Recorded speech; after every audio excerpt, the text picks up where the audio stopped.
di sholat subuh ini yang merupakan sholat penentu antara yang kokoh dengan iman atau yang lemah dengan buayan syaitan. Alhamdulillah, dengan iman yang ada di dada kita mengabulkan panggilan ilahi. Tidur lelap enak, khususnya menjelang subuh ini. Tetapi datang ke rumah Allah ini lebih nyaman, lebih tentram. Itu pasti. Tuan-tuan pasti sudah merasakan sendiri. Di saat kita sudah istiqamah datang ke tempat seperti ini, dengan dulu yang tak peduli. Dah serak suara muazzin manggil, tetap juga tidak merasa terpanggil. Terus sekarang alhamdulillah. Kadang-kadang kita pula ingat ke muazzin lagi kan. Apa lambat qomatnya? Allah musta'an. Oleh sebab itu kaum muslimin dan muslimat, ini munasabah subuh ini salat sunatnya saja lebih baik dari dunia dan seisinya. Nabi mengatakan itu dengan wahyu. Makanya nanti raja-raja, pemimpin-pemimpin dunia sampai di akhirat besok tu kuyu aja tuh. Tahu kuyu? Macam anak burung kena hujan. Tak juga tahu.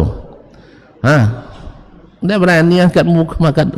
Tak berani dia. Sekarang aja mereka tunjuk sana tunjuk sini. Kalau di akhirat enggak. Orang-orang yang kaya-kaya ingin menukar, andainya mereka punya perbendaharaan dunia ini digunakan penebus iman yang ada sekarang ini, ma tuqabbila minhum, tidak diterima. Bayangkan. Makanya satu rakaat salat itu lebih berharga daripada dunia dan seisinya ini. Makanya Umar bin Khattab, kalau saya tahu ada satu solat saya diterima, saya rela mati sekarang. Satu saja, itu cukup. Ya, apalagi kalau semuanya. Oleh sebab itu mari kita bersyukur kepadanya di saat kita hadir di salah satu rumah yang mulia ini. Yang siapapun masuk pasti mengucapkan salam. Wassalamu ala rasulillah, pasti minta rahmat dan diberi, pasti hatinya tenang, pasti dosanya berguguran. Kenapa tidak? Sebelum masuk sudah dimulai dengan wudhu. Wudhu menggugurkan dosa. Melangkah ke sini, naik langkah, menaikkan derajat, turun langkah, menghapus dosa. Jumpa dengan saudara, assalamualaikum, bersalaman, juga menggugurkan dosa seperti bergugurannya daun kering. Masya Allah, apalagi duduk di majelis ilmu, yang mana ilmu ini sedikitnya bermanfaat, banyaknya mengangkat. Sedikit bermanfaat, banyaknya mengangkat. Dan alhamdulillah, saking berharganya ilmu, tak ada orang yang mau dibilang tidak berilmu, walaupun sedikit. Oleh itu kaum muslimin, sekali lagi saya mengajak diri saya bersyukur, dan bapak dan ibu serta saudara-saudari yang saya muliakan. Salawat dan salam kepada baginda Nabi alaihi salatu wassalam, yang beliaulah yang berjasa membuat kita bisa sama-sama tersenyum di sini, sama-sama duduk nyaman di rumah Allah ini, sama-sama berbuat amalan. Kita tahu mana yang diterima, mana yang ditolak. Jadi bukan sembarangan lagi kita beramal, karena ada petunjuk dari utusannya. Utusannya inilah yang menjelaskan Ini yang disukai Allah, ini yang dibencinya. Ini yang diterima Allah, ini yang ditolaknya. Kalau kita tak ikut, berarti salah jalan. Orang salah jalan namanya menyimpang. Kalau menyimpang, yang bikin orang banyak ragu itu karena apa? Contoh kalau berjalan lurus saja ada ragu, tidak pada berjalan. Kalau lurus saja berjalan ada ragu, kita bimbang, tidak sampai. Ada. Betul.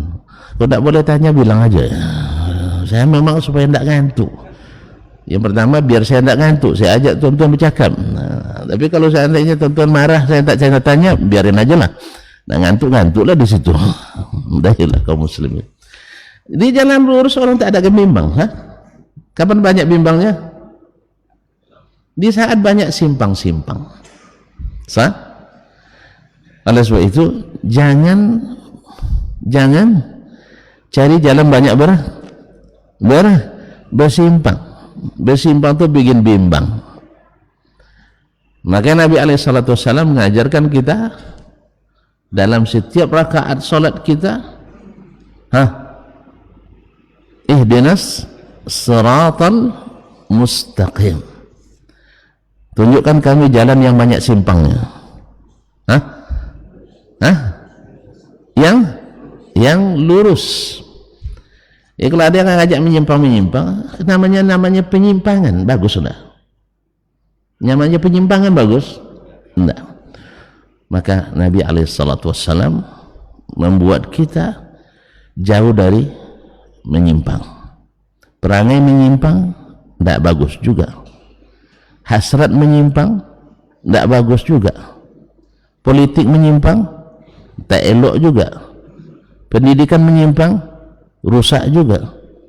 Ekonomi menyimpang bangkrut kita. Oleh sebab itu jangan sampai menyimpang.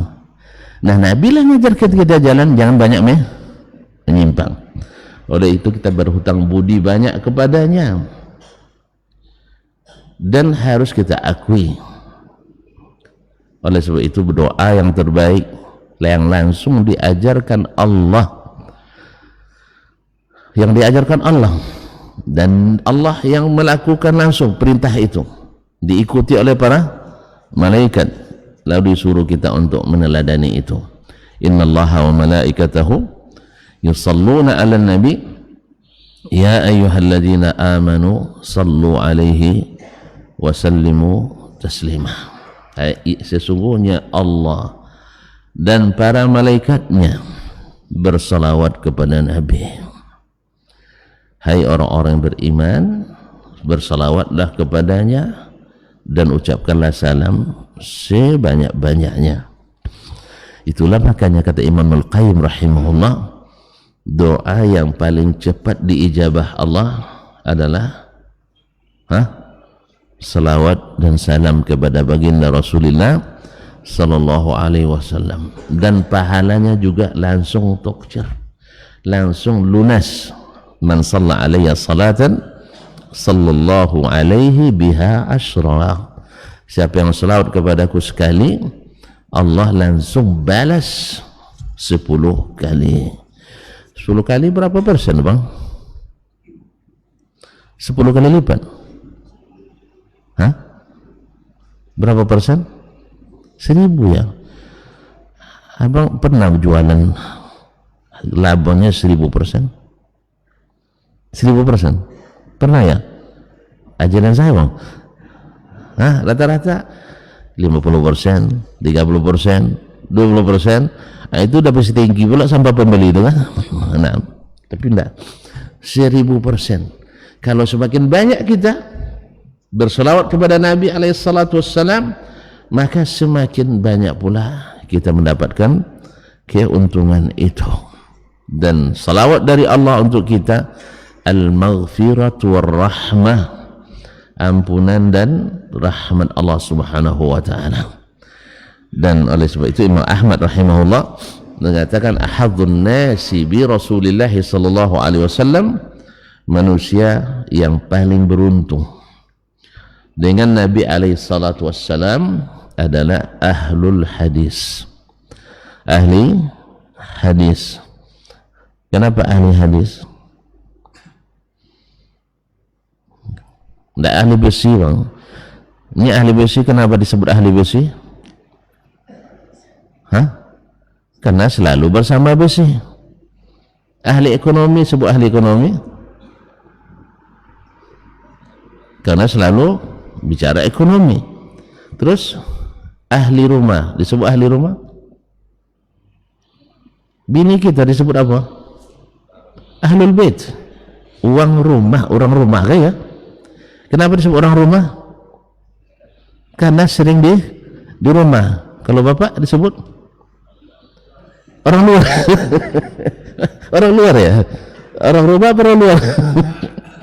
Bapak tidak disebut orang rumah karena memang kebanyakan aktivitasnya di luar, jangan dibalik. Ini mak pula jadi orang luar, awak jadi orang rumah.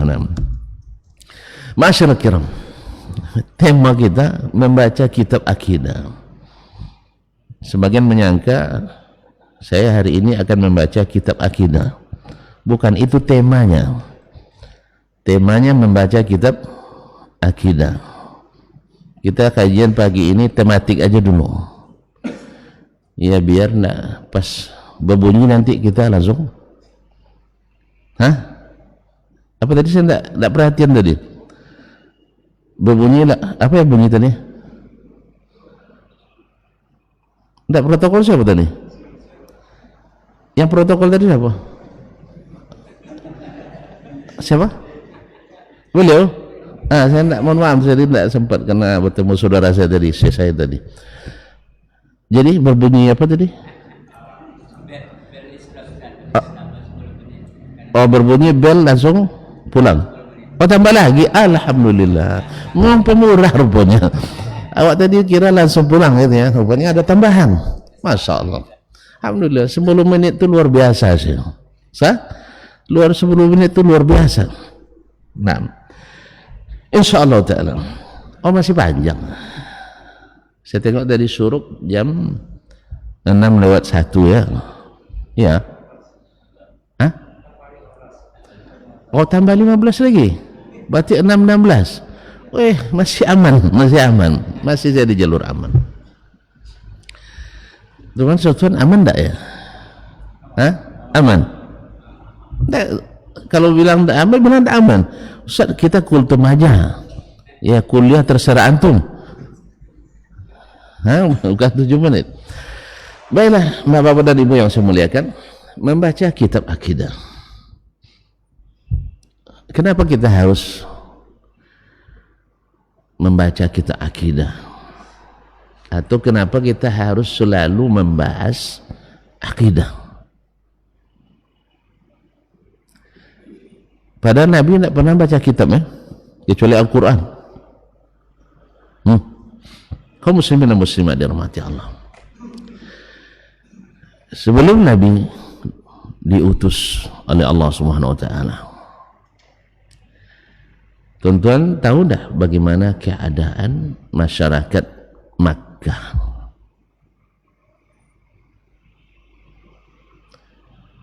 Sebelum menjawab itu saya nak tanya lagi, Makkah waktu itu masih tetap sebagai tanah haram, bukan tanah haram ya, tanah haram maknanya bahasa kitanya tanah suci. Masih tetap tidak Makkah sebagai tanah suci di masa jahiliyah? Atau sudah dicabut? Masih? Siapa bilang sudah dicabut? Siapa yang cabut?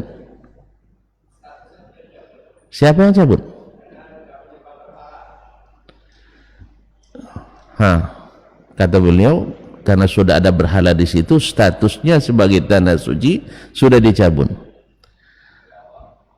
Ini kita voting atau kita minta data dari beliau? Di mana abang tahu bahwa status tanah suci sudah dicabut?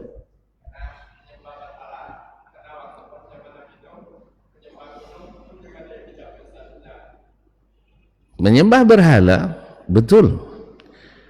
Dan status tanah suci lain lagi babnya. Sekarang yang mengatakan itu tanah suci dan ini bukan tanah suci, siapa yang punya hak itu? Alhamdulillah, dah mulai nampak. Ada enggak firman Allah yang mencabut status itu?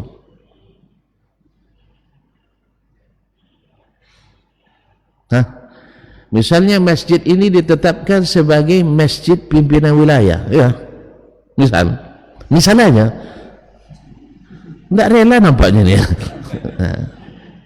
Saya anggap misal, anda udah payahlah.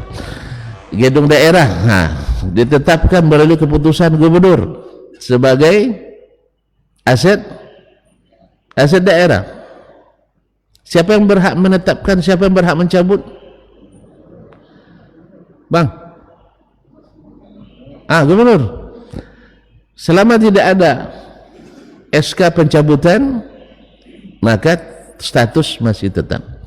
Sekalipun digunakan, misalnya, ini misal aja ya, ilustrasi saja, walaupun digunakan sebagai sarang mafia misalnya, mafia narkoba misalnya, yang salah paham pula, misalnya, kan tadi kan berhala di sana, kan sini tentu tidak kurang pula deh sedikit. Apakah itu membuat dia dicabut sebagai aset daerah? Yang tidak boleh diperjualbelikan, yang tidak boleh diinikan dan sebagainya?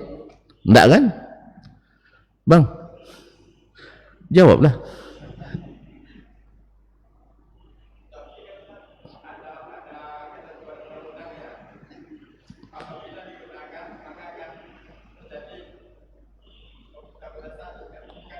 Undang-undang nomor berapa? Undang-undang nomor berapa?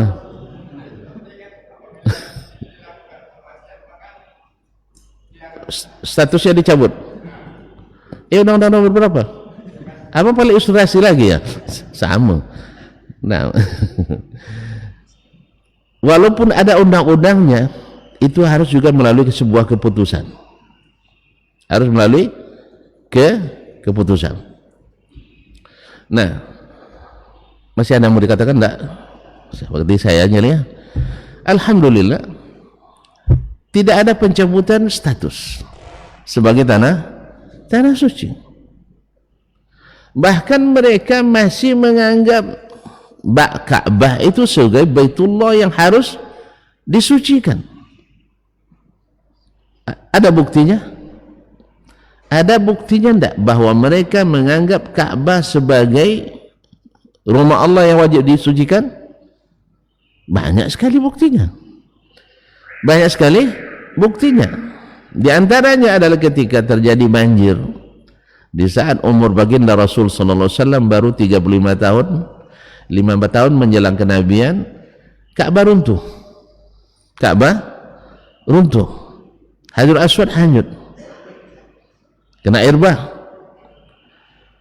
Menurut mereka, karena sarang berhala juga, biarin aja runtuh, gitu. Atau mereka bersepakat merenovasi kembali. Sepakat mereka nak bangun kembali. Nah, ketika mereka nak bangun kembali, mereka sembarangan tak menggunakan dana. Dana korupsi boleh? Dana judi boleh? Udah. Mereka sepakat bahwa ini rumah Allah yang disucikan, tak boleh satu pun harta haram masuk di dalamnya. Rupanya jahiliyah paham juga harta haram rupanya ya. Paham no, masa tidak paham? Makanya mereka syaratkan untuk membangun Ka'bah kembali tidak boleh hasil riba. Padahal riba bagi mereka adalah fundamental ekonominya. Kalau kita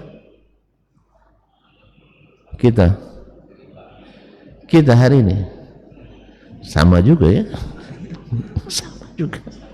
Sama. Jadi tahu, ada anak umat Islam yang tidak tahu hari ini riba enggak boleh? Saya ulang kembali, ada nggak umat Islam khususnya yang punya duit? Orang kampung tuh nggak ada duitnya dah. Yang punya duit banyak, ada nggak umat Islam yang punya uang banyak yang harus dibankkan yang tidak tahu riba haram? Kayaknya nggak ada ya. Kayaknya nggak ada ya. Tapi kebanyakan kita umat Islam hari ini main riba atau tidak? Sama rupanya. Berarti jahil ya gitu ya. Allah musta'an. Jangan dulu bang, belum ada keputusan. Ya belum ada keputusan. Itu baru hipotesa saja. Tidak boleh hasil judi. Tidak boleh hasil judi. Kalian berjudi kerjanya. Ya judi itu kan kebutuhan bang. Tapi ini rumah ibadah wajib bersih dari harta judi. Berarti status tanah suci masih eksis. Masyaallah kiram dirahmati Allah Subhanahu wa taala. Tidak boleh hasil pedukunan. Padahal kepala sukunya dukun semua. Kepala sukunya mesti kere, mesti dukun. Tidak boleh hasil apa namanya yang lokalisasi apa namanya?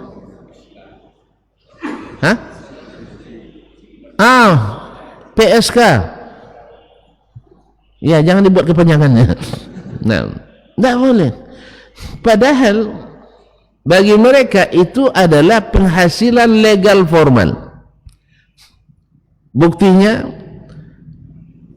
bendera silakan dikibarkan di depan rumah. Tandanya kalau ada apa? Ada prostitusi, kibarkan bendera. Bendera apa? Bendera pelangi. Allah musta'an. Jadi bendera jahiliyah.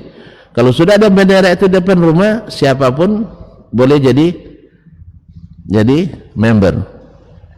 Dan bila terjadi kehamilan, dipanggil semua yang pernah memiliki kartu keanggotaan.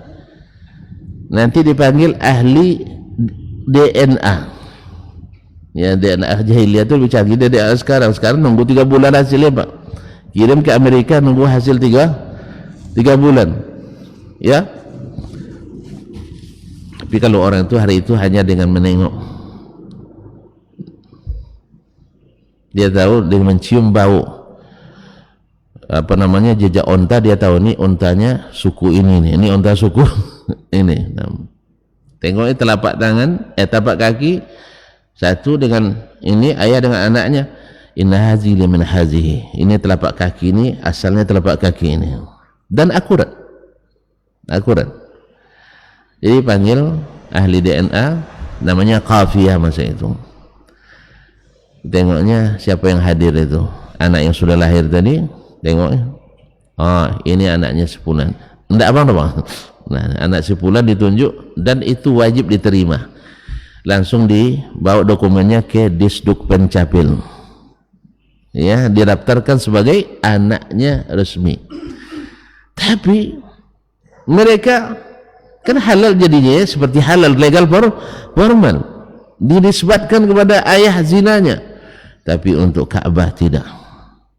Mereka paham ini harta haram. Tidak boleh hasil menipu, merampas. Intinya status kesucian belum dicabut. Dicabut. Baik. Sekarang abang kan gugat tadi karena ada berhala di dalam. Tapi apakah ini tidak melecehkan kesucian Ka'bah? Saya nak tanya. Yang jawab silakan. Yang betul jawabannya saya kasih sarapan. Asal jangan lebih dari lontong ya. Ada sarapan bang? Enggak, bagian dia saya bayarkan, tidak ada masalah. Kenapa kan Syekh bilang tadi berhala itu melecehkan kesucian Ka'bah? Terus kenapa mereka sekarang dari sisi tadi membangun harus dengan harta suci, harta bersih, tapi di dalamnya banyak berhala? Apakah itu tidak merusak kesucian Ka'bah? Betul tak? Hah? Bang, bantu jawab bang. Ada lontong. Gimana? Kenapa yang bilang tadi ini kan merusak kesucian Baitullah? Sekarang mereka tadi menyucikan Baitullah dengan cara tak boleh ada harta haram untuk membangun kembali Ka'bah. Sampai-sampai karena sedikitnya harta halal waktu itu, Ka'bah tak selesai dibangun. Makanya Hijr Ismail yang ada lingkaran itu sekarang, itu siapa yang tawaf di dalamnya tidak sah tawafnya, karena itu bagian dari Ka'bah. Lalu Nabi SAW tidak membangunnya kembali seperti yang dibangun di masa Nabi Ibrahim alaihissalam, karena Nabi khawatir kalau dibangun juga nanti akan membuat orang-orang yang baru masuk Islam akan merasa kurang ini. Jadi Nabi juga dalam dakwanya, selama tidak wajib, selama tidak merusak agama, beliau ada pertimbangan, ada pertimbangan. Tapi kalau wajib dan kalau tidak laksanakan merusak agama, beliau tidak. Jelas? Berarti membangunnya sempurna tidak wajib, tetapi memberikan batasan bahwa itu bagian dari Ka'bah wajib, karena berkaitan dengan tawaf kita. Sekarang pertanyaannya, kenapa berhala itu mereka masukkan padahal mereka mau mensucikan Baitullah?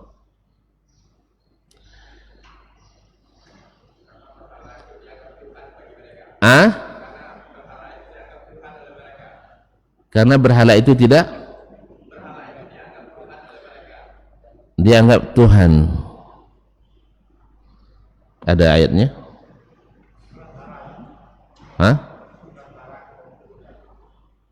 Yang saya tahu mereka menyebutnya sebagai sembahan, bukan Tuhan yang menciptakan. Jadi orang jahiliyah, seperti kata Bapak tadi, mereka itu hanya sebagai perantara. Kalau bahasa sekarangnya ordal, orang dalam, yang kalau urusan melalui mereka cepat diproses. Kalau tak melalui mereka nanti dilacikan. Tahu dilacikan? Tidak diangkat dan tidak diproses. Dah 2 tahun nomor registrasi tidak ada keluar. Mana proposal kemarin Pak? Ada ini. Rupanya setelah berganti pejabat tanya proposal, hilang proposal rupanya. Allah musta'an. Untung awak tak biasa buat proposal. Ala kulli hal. Gimana? Kenapa mereka tidak menganggap itu sebagai pelecehan terhadap Ka'bah? Padahal membangun dengan harta riba pelecehan, membangun dengan harta rampasan pelecehan, membangun dengan harta judi pelecehan.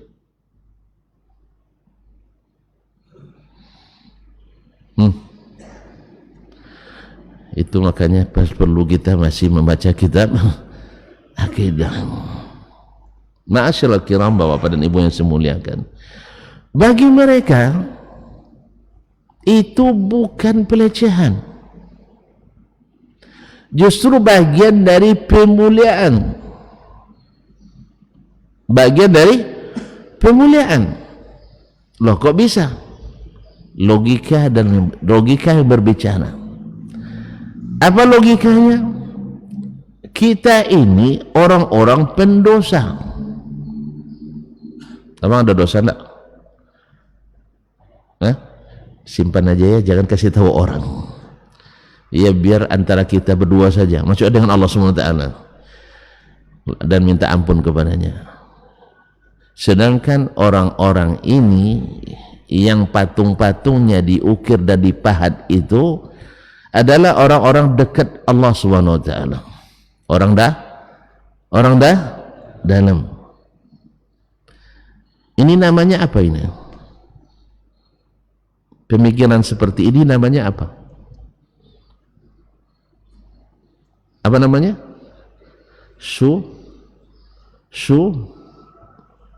Subuhat.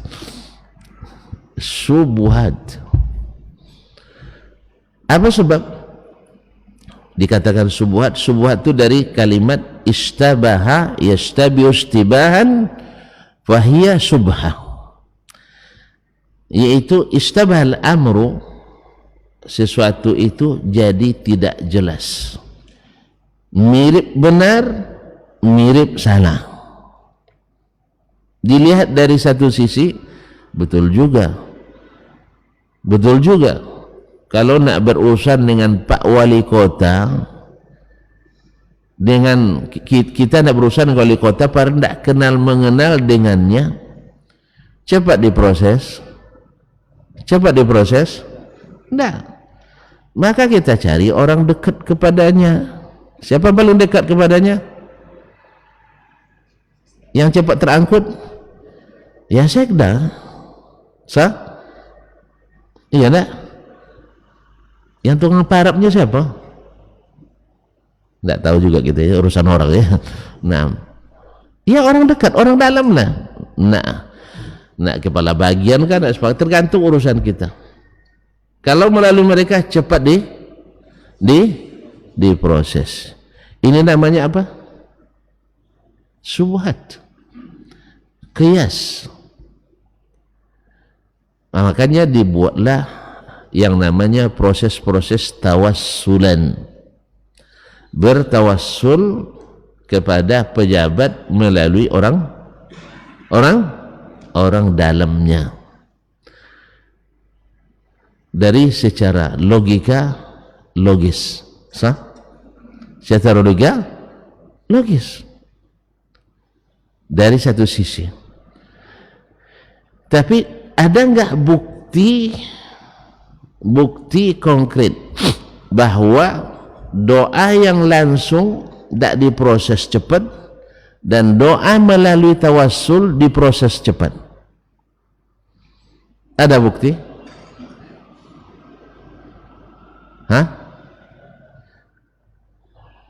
Tidak ada kan? Tidak ada.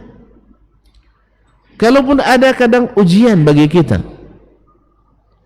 Siapa yang bisa mengetahui bahwa ketika saya panjatkan doa melalui ruh Syekh Fulan, wali Fulan, lalu ada informasi teleponnya kita, ya permohonan Anda sudah sampai di Sidratul Muntaha, ya berkat bertawassul dengan Syekh Fulan. Ada?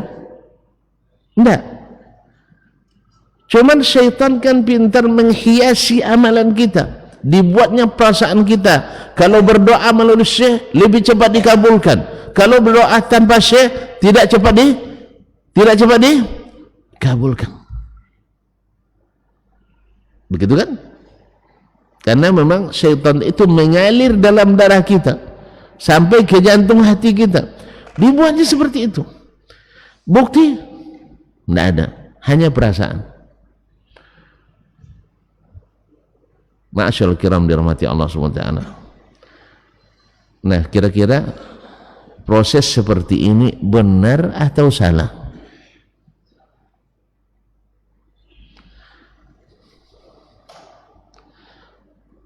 Abang marah apa sama saya nampaknya? Tidak boleh nyalakan ustadznya. Itu pula kadang-kadang sesama salah jangan saling. Tidak ada di dunia ini manusia yang tidak menyalahkan orang dong. Saya minta tuan-tuan, bapak-bapak yang hadir hari ini, yang di luar tidak usah lah, yang hadir, coba tunjuk tangan tidak pernah selama hidupnya menyalahkan orang.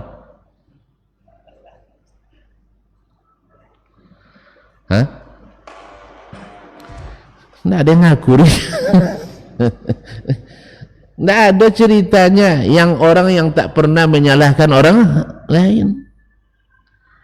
Maka jangan dihalangi, ini fitrah dan didukung oleh syariat bahwa yang salah itu mesti disalahkan, yang benar itu mesti dibenarkan.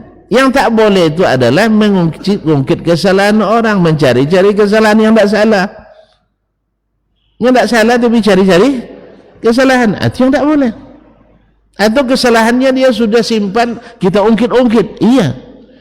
Tapi kalau kesalahan dalam beragama, saya tidak tahu ada seorang Rasul pun yang tak pernah menyalahkan masyarakatnya.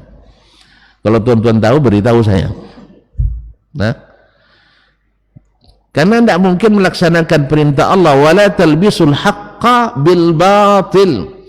Jangan kau campur adukkan yang hak dengan yang batil. Apa maknanya?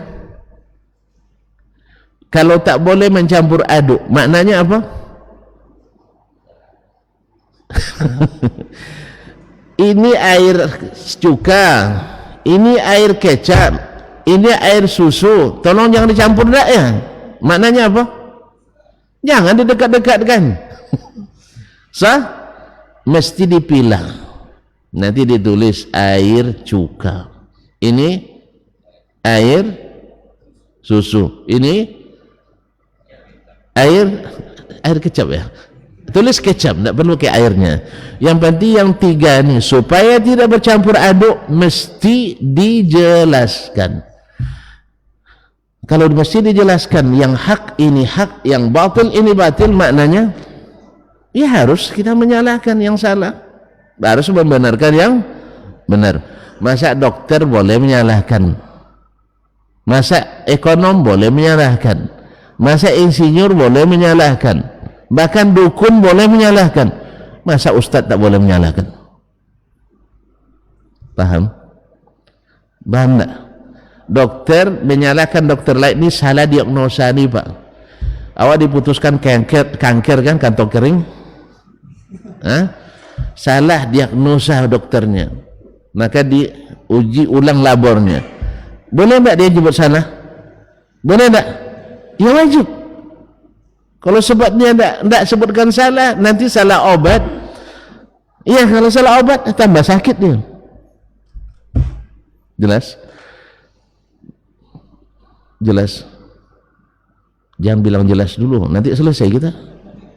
Kan targetnya kalau udah jelas kita bubar. Nah, kaum muslimin.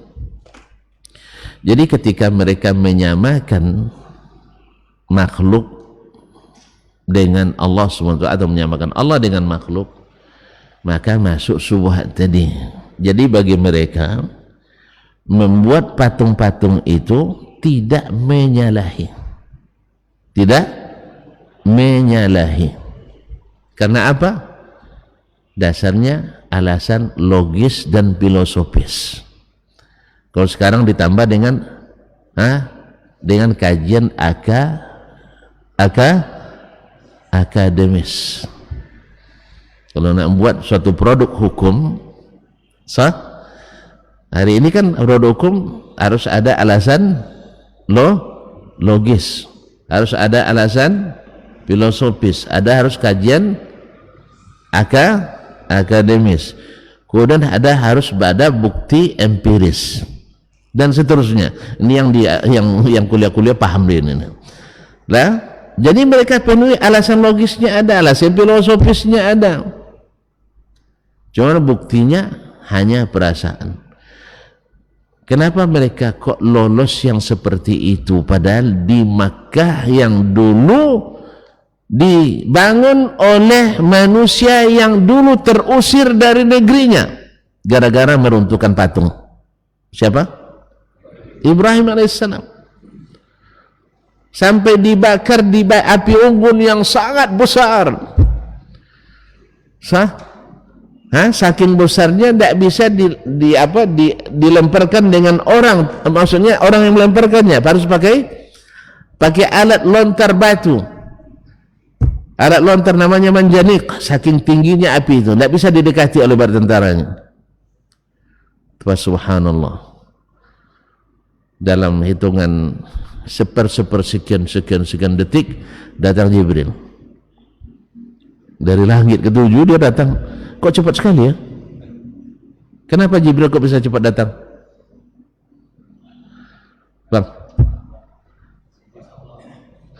atas izin Allah. Semua orang syirik atas izin Allah juga. Ini kalimat atas izin Allah ini kadang bikin sesat orang banyak.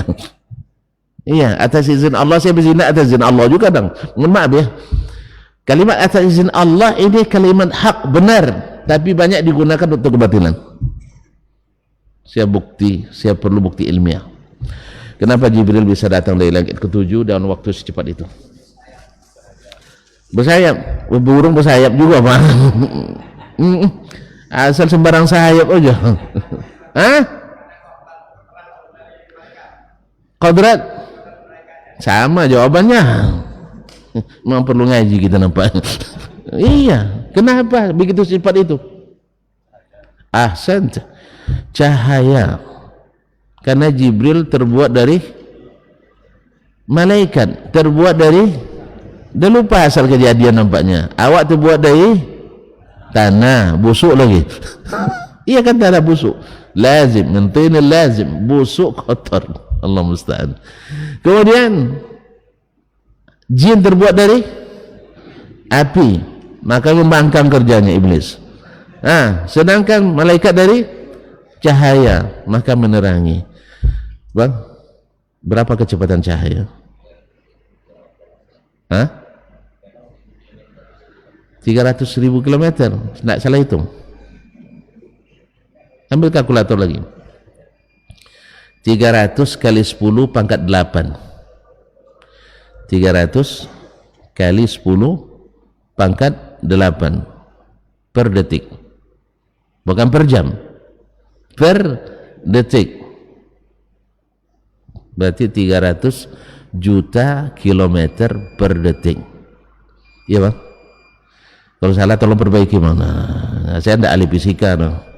Dulu ketika belajar fisika di pondok, saya tanya sama gurunya, untuk apa belajar kubuyan? Belajar jolanginya aja. Awak berserius bertanya, dimarahin pula. Belajar jalan, belajar rumus kimia. Rumus diajar 2 tingkatnya, pertanyaan pelatihannya 5 tingkat.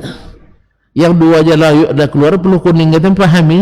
Ini 5 tingkat pula. Habis itu tak diperiksa pula. Akhirnya, jadi saya tidak begitu paham lagi. Jadi 300 juta kilometer per detik. Makanya dari langit ke 7 tidak sampai satu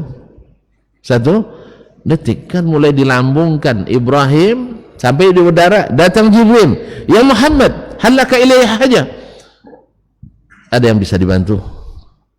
Masya Allah. Kata Ibrahim, amma ilaika fala. Kepadamu hai Jibril saya tidak butuh. Amma ilallah fana'am. Tapi kepada Allah saya butuh. Mana lebih cepat? Allah daripada Jibril?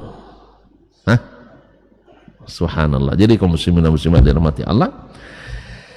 Jadi dulu Ibrahim terusir dari negerinya gara-gara meruntuhkan Ka'bah. Ada ngantuk nampaknya. Gara-gara meruntuhkan Ka'bah, berhala. Sekarang rumah Baitullah Ka'bah yang mesti disucikan, antahira baitiya lit-ta'ifina wal akifin wa ruk'i sujud, dikotori oleh anak cucunya. Maka kakek soleh belum tentu cucu soleh. Mbahnya yai belum tentu jadi gus. Jelas? Nasabnya ke Muhammad sallallahu alaihi wasallam belum tentu jadi Habib yang benar. Masa ada Habib pula pulang balik ke surga capek pula pulang. Auzubillah. Tidak ada orang capek dalam surga, tidak ada orang. Jadi kalau pulang dari surga capek dia berarti di TPA itu, tempat pembuangan akhir Sabang. Allah musta'an. Ma'asyiral kiram dirahmati Allah SWT. Jadi mereka memasukkan Ka'bah itu Bang ya, bagi mereka itu adalah suatu kebaikan untuk memudahkan memasukkan permohonan. Akhirnya tersusunlah 360 berhala dalam Ka'bah. Allah. Apakah kesucian Ka'bah sudah dicabut? Apakah kesucian Ka'bah sudah dicabut? Enggak. Tanah haram tetap tanah haram. Karena haram di situ syar'i, bukan kauni. Artinya kita yang wajib menghormatinya. Dan mereka dari banyak sisi menghormati tanah haram. Contoh mungkin sering baca bahwa bila masuk tanah haram maka tak boleh lagi mengeluarkan senjata. Di zaman jahiliyah itu sangat dijaga. Dia cari pembunuh ayahnya atau pembunuh anaknya atau pamannya, pas sampai di tanah haram nampak, dia tidak akan ganggu dan sentuh. Paling-paling dia tanya, bapak yang bunuh ayah saya? Iya, siap. Anda mau apa? Di tanah haram kan tidak bisa buat apa-apa. Mereka hormati. Kalau syiar luar biasa, tapi akidah bermasalah. Mereka juga menghormati bulan-bulan haram. Bulan haram ada berapa, bang? 4 ya? Coba langsung ke Rajab ya? Oh ya, bulan Rajab ya, dekat ya. Rajab, Syaban, Ramadan. Hah? Oh, salah saya. Rajab, Zulqa'dah, Zulhijjah, Muharram. Masya Allah. Mereka hormati. Makanya walaupun perang terus, tapi di bulan haram mereka bisa haji. Bisa haji. Allah sudah, subhanallah, syariat ini menjaga. Karena jarak terjauh masa itu perjalanan sebulan. Maka Zulqa'dah sebulan sebelum haji, Muharram sebulan setelah haji. Artinya siapapun yang haji di masa jahiliyah itu aman pergi, aman pulang. Perginya di Zulqa'dah, dah selesai, tidak ada yang akan menyerang lagi. Kemudian haji di bulan Zulhijjah 1 sampai lupa lagi ya. Nah, 8 sampai 13 8 sampai harus mendaftar haji lagi nampaknya, biar tahu. Nah, kemudian pulangnya sebulan pula, sehingga mereka pergi aman, pulang aman. Mereka hormati, iya, karena syiar. Makanya kaum muslimin dan muslimat yang dirahmati Allah SWT, kalau yang kolosal, yang syiar-syiar mereka hormati, tapi yang keyakinan, akidah mereka rusak. Sehingga banyak pula yang mereka rubah-rubah, syiar-syiar yang dirubah. Di antaranya salat di Baitullah, pakai apa mereka salat? Bernyanyi, bersiul dan bertepuk tangan. Jadi kalau ada umat Islam hari ini baca tahlilan dengan gitar, salawat dengan joget, iya, alasan logisnya sama, alasan filosofisnya sama, biar rame, biar asyik. Mana yang lebih asyik, rukuk sujud daripada bersiul dan tepuk tangan? Ya Allah, woi, mana lebih asyik menyanyi, melenggok-lenggok daripada berdiri aja begini lama, sejus pula rakaat pertama? Cobalah, coba baru sekali jadi, tapi jangan di sini ya. Coba nanti sholat sambil menyanyi dengan sholat sambil mengaji, mana yang lebih cepat, mana yang lebih senang orangnya, mana lebih tahan? Weh, subhanallah. Tuan-tuan, mana yang lebih tahan nengok konser daripada ngaji? Ada tuan-tuan capek dari asar tadi masuk sampai jam 12 malam, nak diberhentikan oleh aparat karena sudah habis jamnya, masih banyak lobi-lobi sah. Belum lagi pak, sikit lagi pak, sampai jam 2 belum juga capek, betul kan? Habis itu subuh 2 rakaat saja. Imam baca di rakaat pertama qul ya ayyuhal kafirun, rakaat kedua qul huwallahu ahad. Apa lama sekali ni. Yang tadi 5 jam 6 jam tak lama, gitu aja kok. Makanya alasannya supaya asyik, supaya khusyuk, supaya menghayati, bukan sesuai dengan syahwat. Maka mereka roba wa makana salatum indal baiti illa muka'an wa tasdiyah. Salat mereka di Baitullah itu hanya, atau doa mereka Baitullah hanya dengan tepuk tangan bersiul. Mana dapat bang? Firman Allah, sabda Rasulullah? Tidak.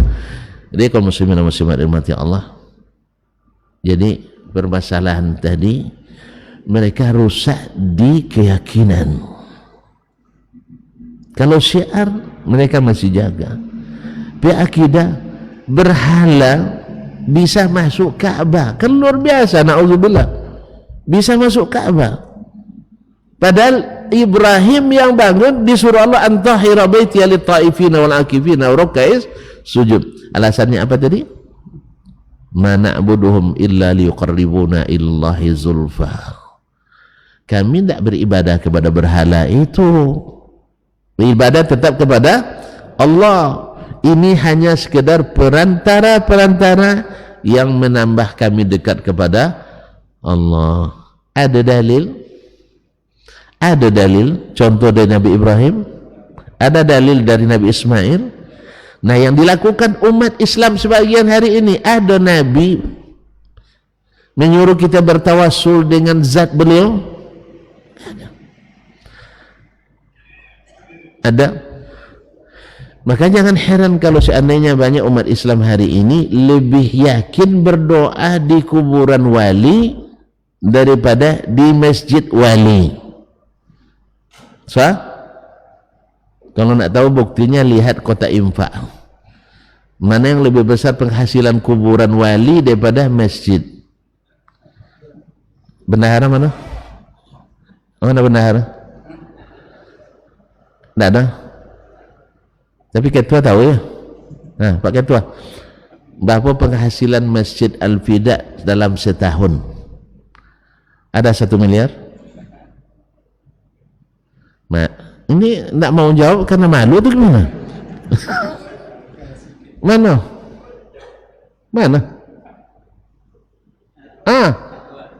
Berapa setahun? 500. Itu sudah anak yatim, pembangunan MDA, semuanya kan? Taib. Mana lebih banyak penghasilan kuburan wali Sianu? Subhanallah kaum muslimin dan muslimat. Jadi bersedekah di kuburan lebih manjur daripada di masjid. Tapi operasional tidak kurang begitu ya? Operasional tidak kurang kan? Alhamdulillah. Nah, ini Masya Allah, Pak warga ini rata-rata Masya Allah infaknya luar biasa. Itu banyak 500 uang. Kalau tengok masjid-masjid yang lainnya 20 mungkin cuma. Iya. Kalau tengok neracanya tekor terus. Fala haula wala quwwata billah. Bayangkan dengan sebuah kuburan di salah satu negara Timur Tengah, satunya kuburan pendapatan tahunnya hanya 50 juta pound. Berapa 1 pound? Berapa? 300? 1 pound berapa? Bukan pound sterling, pound Mesir. 50 juta dikali berapa? Tidak tahu ya. Anggap aja lah 350 rupiah, sudah 17 miliar 500 juta. Ini data lama nih Pak, data lama. Sekarang mungkin lebih banyak lagi. Ini masih di Badina, saya baca data ini. Berapa? Sudah ketemu? Berapa? Iya? Lebih banyak jadinya, maaf. 20.000. Apaan? Wih, 1 triliun? Pound sterling? Pound sterling untuk bilang enggak. Ala kulihan, tapi jumlahnya fantastis. Maka ini susah dihapus karena jadi sumber PAD yang jelas. Apa kebanyakan PAD? Penghasilan asli Dayan. Asli Dayan. Para pengelola. Nah, makanya di negeri ini ada Kabarnya seorang Habib juga dapat setoran, saya tidak tahu benar atau tidaknya, dari satu kuburan wali minimal 5 karung setahun. Yang biasa ngitung duit 5 karung itu bagus ini kan, campur-campur, ada yang 150, ada 10, yang penting 2000 nggak ada ya. Ada juga di kuburan nggak ada kayaknya, nggak diterima doanya kalau 2000. Di masjid bisa masjid bisa 2000, Allah musta'an. Jadi kaum muslimin muslimat, mereka subuhatnya adalah bahwa itu tidak menyekutukan Allah, hanya sekedar perantara untuk mendekatkan kepada Allah SWT, orang-orang soleh itu. Sehingga dengan demikian masuklah ke dalam Ka'bah. Kapan baru mereka tahu itu salah? Atau kapan baru ada orang yang berani mengatakan itu salah? Setelah datangnya orang yang berilmu. Siapa dia? Sayyiduna Muhammad sallallahu alaihi wasallam. Barang yang sudah terlanjur mudah untuk dihilangkan. Jangankan menghilangkan keyakinan, menghilangkan lapak saja yang sudah terletak payah. Awalnya minta izin sebentar aja Pak, dari pagi lepas isya sampai tengah malam. Aman setahun, habis itu mulai semi permanen. Habis itu jadi permanen. Pas mau diambil alih oleh yang berhak, ribut. Sahih? Padahal jelas status itu tidak ada. Apalagi kalau mereka merasa orang asli Mekah. Kami ini keturunan Nabi Ibrahim dan Nabi Ismail. Kami dah nyaman aja sejak dulu dengan seperti ini. Kenapa datang-datang Nabi mengganggu? InsyaAllah membaca kitab akidah kita lanjutkan di lain waktu. Anggap aja ini sebagai semi mukaddimah. Ya. Nah, ada sesi duanya lagi. Ini kan baru belum sampai ke kitab, baru awal mula datangnya Nabi alaihissalatu wassalam yang tahu dengan ilmu yang Allah turunkan bahwa yang mereka lakukan itu adalah salah. Oleh sebab itu siap disalahkan. Kalau tuan-tuan tidak siap, salahkan saya yang siap. Cuman saya minta data kayak abang tadi. Iya. Itu aja. Kalau ada datanya, salahkan saja. Sebab seperti kata Imam Asy-Syafi'i rahimahullah, saya tak pernah berdebat dengan orang kecuali saya ingin Allah lihatkan kebenaran dari mulut orang itu. Sebab apa? Kalau dari mulut saya mungkin dia susah menerima. Tapi kalau dari mulut dia, saya paling mudah menerima. Kata Imam Asy-Syafi'i rahimahullah. Nah, kita kan pengikut setia beliau kan ya. Asal ada yang benar, kita ternyata yang salah, dengan sukarela, bukan pasrah tapi tak rela, tapi dengan sukarela siap untuk merubah haluan. Asal jelas kemana mau ditujukan. Dengan bimbingan wahyu ilahi, Al-Quran dan sunnah Nabi alaihissalatu wassalam. Tapi jangan risau, alhamdulillah kebanyakan yang kita lakukan berada di jalur yang benar, jalur yang benar. Kadang-kadang kita berada ini lebih afdol, ini kurang afdol. Ada beberapa hal yang barangkali belum pernah kita dengar, seperti yang tadi abang bilang, sudah dicabut statusnya atau belum. Ini baru kali ini dipertanyakan. Serius ini? Iya. Bukan karena saya pintar, tidak, baru teringat aja tadi. Wallahu ta'ala alam wa sallallahu ala nabiyina Muhammad sallallahu. Ada pertanyaan enggak kan? Jangan dulu, belum, baru mulai kok notanya. Nah, terima kasih, mudah-mudahan saya siap juga didenda kalau berlebih. Ya, karena kalau saya kuliah terlambat saya didenda, lambat keluar juga didenda. Nah, ini kalau ada dendanya kasih tahu aja nanti Pak Ketua.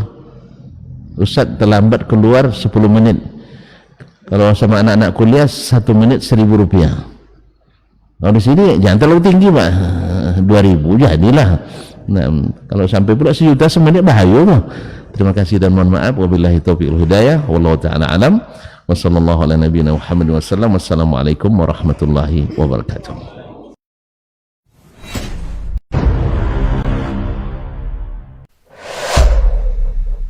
Dunia dan seisinya ini bagi Allah tak sama nilainya dengan sebelah sayap lalat. Barang siapa yang beramal untuk akhiratnya, Allah akan cukupkan baginya urusan dunia. Sayati zamanun 'alan nasi as-sabiru fihim qalqabit al-jamarah. Akan ada satu masa di akhir zaman yang berpegang teguh dengan agamanya seperti orang yang sedang memegang bara api.